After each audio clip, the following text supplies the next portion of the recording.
Friends, मैं doctor Sonia, doctor spectra clinic के founder. आज हम जानेंगे कान में जो सीटी बजती है उसके क्या क्या सिम्टम्स हो सकते हैं। अगर आपके कान में सीटी या टिनाइटिस का प्रॉब्लम हो रही है तो आपको अपने कान में कंटिन्यूअस आवाज सुनाई दे सकती है, सर में सुनाई दे सकती है। आपको कभी आवाज कम कभी ज्यादा लगेगी। आपको कभी कभी अपनी गर्दन में स्टिफनेस लग सकती है। आपको सोने में दिक्कत हो सकती है और कभी कभी आपको सुनने में या समझने में भी प्रॉब्लम हो सकती है।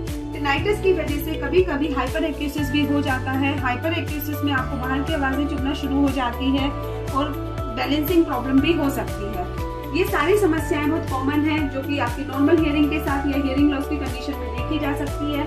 अगर आपको और जानकारी चाहिए तो आप हमारे चैनल को सब्सक्राइब कीजिए, आपको इसके बारे में और जानकारी मिलेगी। Thank you.